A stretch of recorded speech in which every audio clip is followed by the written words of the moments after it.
Here, the next example for 3(5), or to finish off this last example, we divided it, we wrote it as a multiplication statement, and then to summarize one more time, what do we notice about the degree of the divisor, right, the divisor, and the remainder? So when you're dividing by the x plus 3y, the degree here of the x is 1. When we got over here to the remainder, there was no more x's left.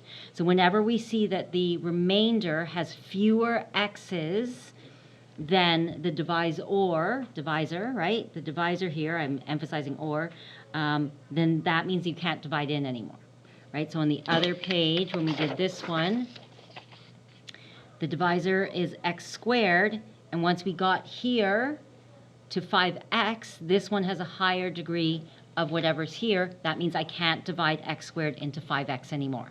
So as soon as this degree is less than the divisor, then we can't divide anymore. That's the remainder. So when this degree is less than the divisor. All right?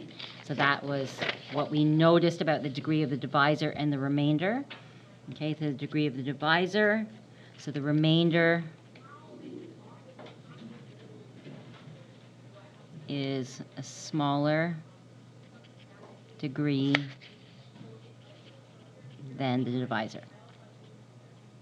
Right? So as soon as the degree, the remainder, is smaller than the divisor, then you can't divide anymore.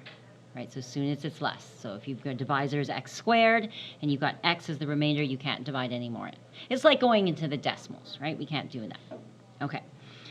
For example 2, when a certain polynomial is divided by x plus 2, the quotient, right, quotients, we got to know those words. That's why I was trying to emphasize the words. The quotient is what we get as the answer, right? So the quotient is this part up here, the quotient there. And its remainder, we know the remainder is that last bit, is 3.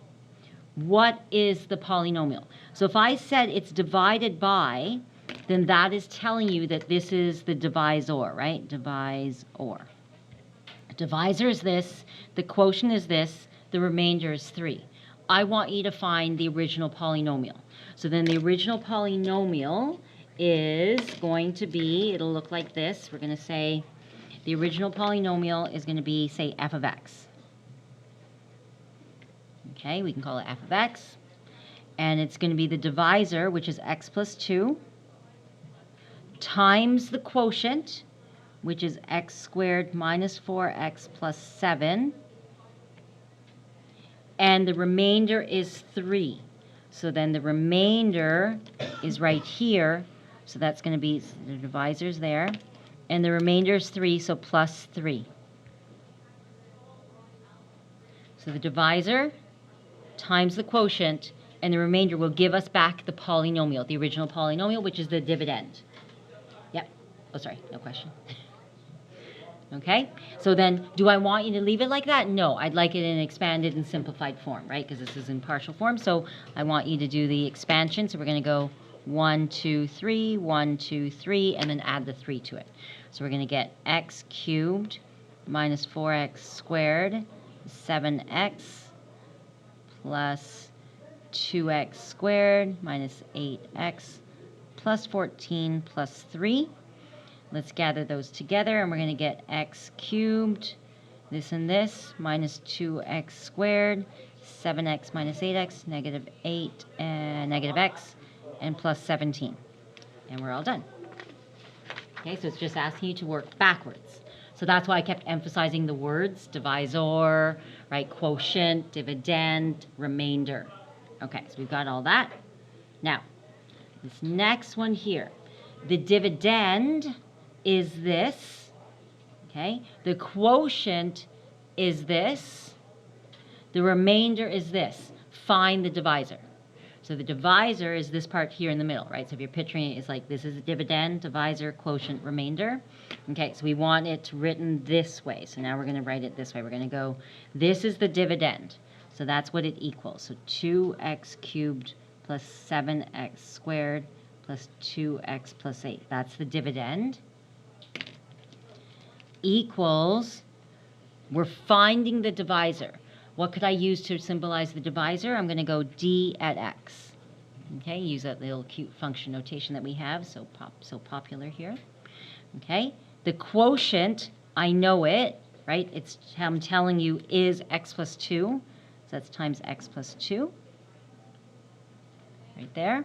And the remainder is 16, so I'm just going to put the remainder 16, so plus 16. So, right, divisor, quotient, remainder, and that equals the dividend. Right, so all our little bits.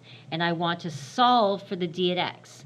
So if I'm solving for this, and I do want you to use d at x, not d, right? Because d is like a single variable. So d at x says it's a function. It's going to be something that's there, right? So it's representing that we know it's going to be some sort of function there.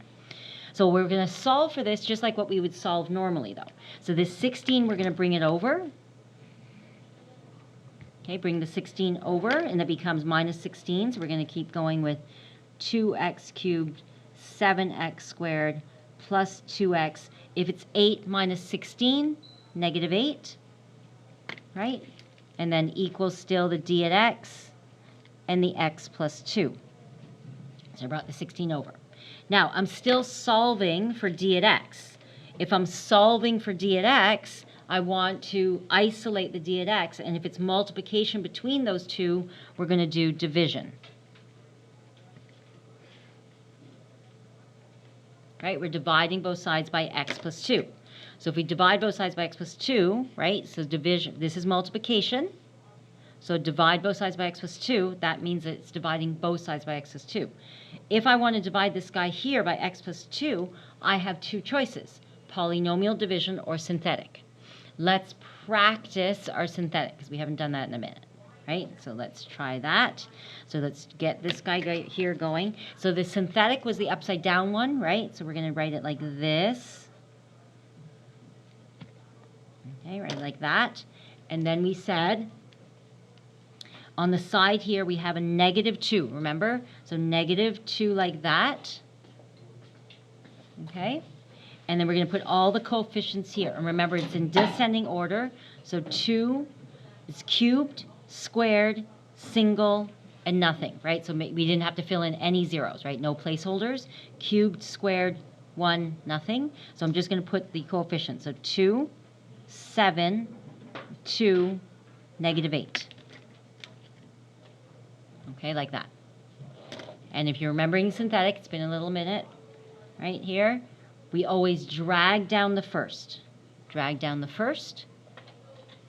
And that was the 2, right? Because we're dividing it by x plus 2, so it's always going to be the first. How many times does x go into 2x cubed? 2 times, right? It'll always be 1 less. So x goes into 2x cubed, it'll be 2x squared times, so 2. Right, so that's why. So we always drag down the first. So if you're like, why do we do that? Because x goes into 2x cubed, it'll always be that. Then we multiplied, so negative 2 times 2 gets me negative 4. Add it, you get 3. We multiply it, so negative 2 times 3 is negative 6. Add it, you get negative 4. Okay, one more time.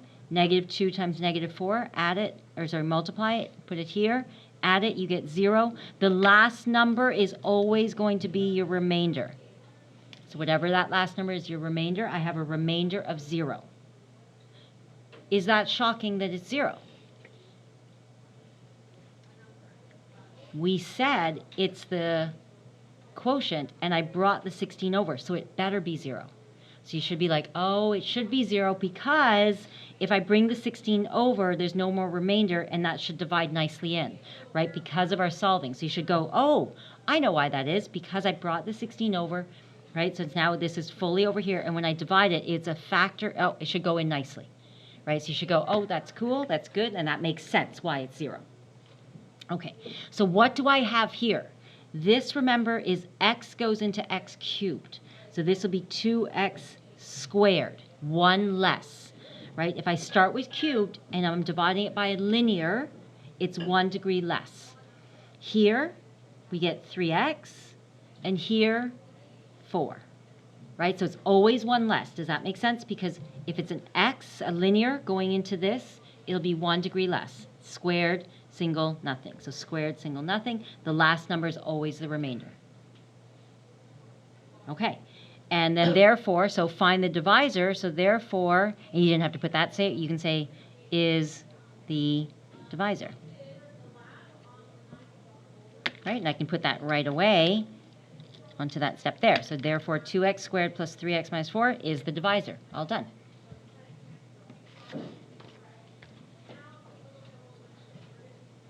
Okay, so working backwards with a little bit of division. Questions with that? Yes?